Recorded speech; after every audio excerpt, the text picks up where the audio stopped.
The farmer that was driving his horse and wagon to town for a load of grain had a head-on collision with an automobile. He was lying there seriously injured. Even some of them were permanent disabilities.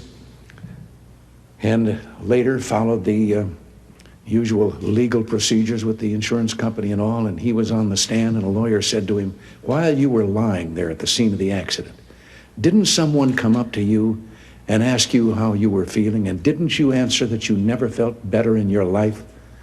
Well, he said, yes, I guess I remember that happening. Well, later on redirect, another lawyer was asking the question, and he said, what were the circumstances when you gave that answer as to how you felt? Well, he said, I was lying there, and he said, a car came up, and a deputy sheriff got out. He said, my horse was neighing with pain and kicking. He had 2 broken legs. The deputy sheriff put the gun in his ear and put the horse out of his misery. He said, my dog had a broken back and was whining with pain, and he went over, did the same thing, put there and shot him. And then he came over to me and said, now, how are you feeling? Seems that 25. March 30th, 1981. Mr. President! John Hinckley Jr. fires 6 shots at President Ronald Reagan. A bullet lodges an inch away from his heart. Reagan is rushed into the operating room and tells his doctors, I hope you're all Republicans. Presenting to you the President of the United States. Our 40th president survived, of course. And besides his toughness, the shooting showed the American people that the great communicator also had quite a sense of humor. Letter came from Peter Sweeney. He's in the 2nd grade in the Riverside School in Rockville Center. And he said, I hope you get well quick, or you might have to make a speech in your pajamas. Throughout his political career, Reagan used humor to win friends, influence voters, you already are the oldest president in history, and some of your and slay the opposition. No one knew that better than Democratic challenger Walter Mondale. I will not make age an issue of this campaign. I am not going to exploit, for political purposes, my opponent's youth and inexperience.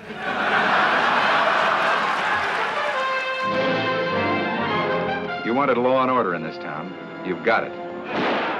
A former Hollywood actor and spokesman for General Electric, Reagan knew how to make his humor seem off the cuff, except that it wasn't. Mike Devers, in his book, said that I had a short attention span.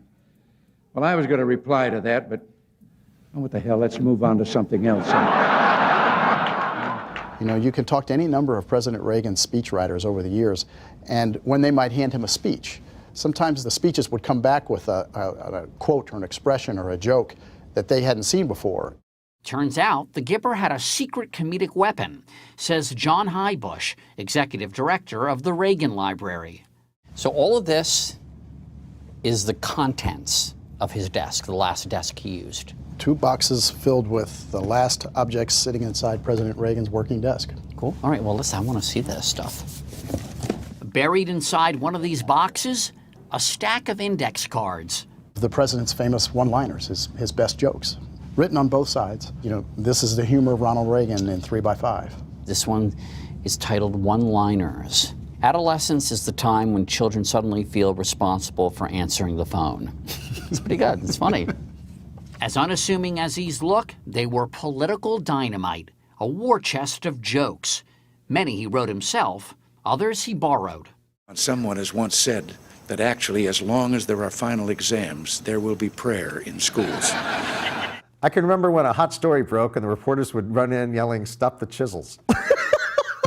We showed some of the jokes to comedian Drew Carey. Jokes about Congress. I've wondered at times what the 10 Commandments would have looked like if Moses had run them through the U.S. Congress.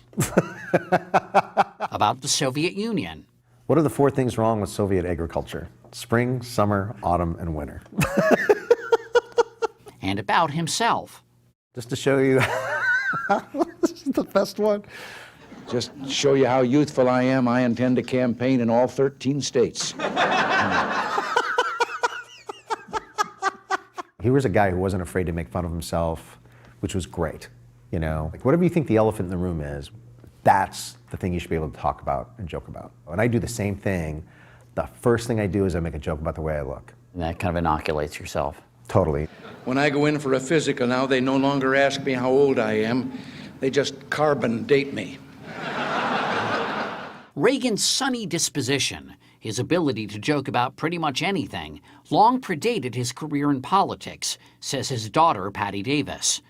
She says it was a lifelong coping mechanism. I think that everything about my father goes back to the fact of him being the child of an alcoholic. He protected himself against the unpredictability of his home by developing this sort of coating of humor over everything. I don't want to feel the pain here. I don't want to feel the unpredictability here. Mr. President, I've been collecting stories that are told in the Soviet Union by their people among themselves, which reveal they've got a great sense of humor, but they've also got a pretty cynical attitude toward their system.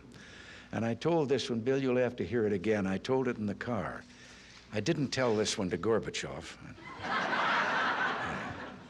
You know, there's a 10-year delay in the Soviet Union of delivery of an automobile. And only 1 out of 7 families in the Soviet Union own automobiles. There's a 10-year wait. And you go through quite a process when you're ready to buy, and then you put up the money in advance. And this happened to a fellow, and this is their story that they tell, this joke, that this man, he laid down his money, and then the fellow that was in charge said to him, okay, come back in 10 years and get your car. And he said, morning or afternoon?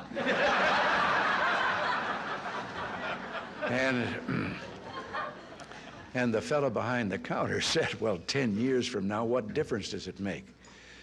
And he said, well, the plumber's coming in the morning.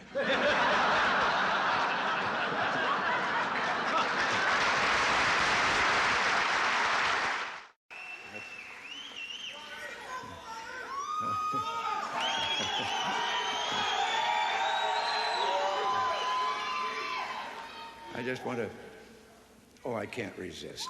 I'm supposed to quit right here. But, oh yes.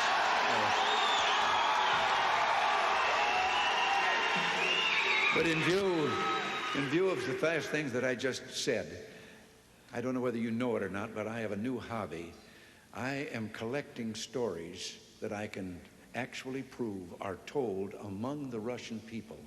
They make them up themselves, they tell them between themselves, reveals they got a great sense of humor, and they've also got a little cynical attitude about things in their country. And one of these stories, the one I'm going to tell you, I told to General Secretary Gorbachev, and he laughed. The story was an American and a Russian arguing about their two countries, and the American said, look, in my country, I can walk into the Oval Office, I can pound the president's desk and say, Mr. President, I don't like the way you're running our country. And the Russian said, I can do that. The American said, you can? He says, yes. I can go into the Kremlin, to the General Secretary's office, pound his desk and say, Mr. General Secretary, I don't like the way President Reagan's running his country. You know, less than 1 family out of 7 in the Soviet Union owns an automobile. Most of the automobiles are driven by the bureaucrats. The government furnishes them and drivers and so forth. So an order went out one day to the police that anyone caught speeding, anyone, no matter who, gets a ticket. Well, Gorbachev came out of his country home, his dacha. He was late getting to the Kremlin. There was his limousine and driver waiting. He told the driver to get in the back seat, he'd drive, and down the road he went. They passed 2 motorcycle cops. One took out after him. And pretty soon he's back with his buddy, and his buddy says, well, did you give him a ticket? And he said, no. Well, he said, why not? Oh, he said, too important. Well, he said, we're told to give anybody a ticket, no matter who it is. Oh, he said, no, this one was too, I could. Well, he said, who was it? He said, I couldn't recognize him, but his driver was Gorbachev. One of the more recent ones that I heard was about the man walking along the street at night, Moscow. Soviet soldier called to him to halt. He started to run. The soldier shot him. And another man said, why did you do that? Well, he said, curfew. Well, he said, it's isn't curfew yet. He said, I know. He's a friend of mine. I know where he lives. He couldn't have made it. I heard one about a fellow who went to the KGB to report that he lost his parrot. The KGB asked him why he was bothering them. Why didn't he just report it to the local police? Well, he answered, I just want you to know that I don't agree with a thing my parrot has to say. Which makes me think of a story. Everything makes me think of a story. About 3 dogs, an American dog and a Polish dog and a Russian dog. They were all having a visit, and the American dog was telling them about how things were in this country. He said, you know, you bark, and you bark long enough, and then somebody comes along and gives you some meat. And the Polish dog said, what's meat? The Russian dog says, what's bark?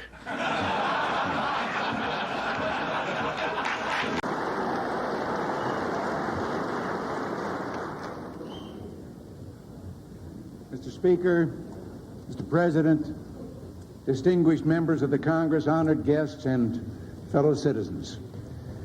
Today marks my first State of the Union address to you, a constitutional duty as old as our republic itself. President Washington began this tradition in 1790 after reminding the nation that the destiny of self-government and the preservation of the sacred fire of liberty is finally staked on the experiment entrusted to the hands of the American people. For our friends in the press who place a high premium on accuracy, let me say, I did not actually hear George Washington say that.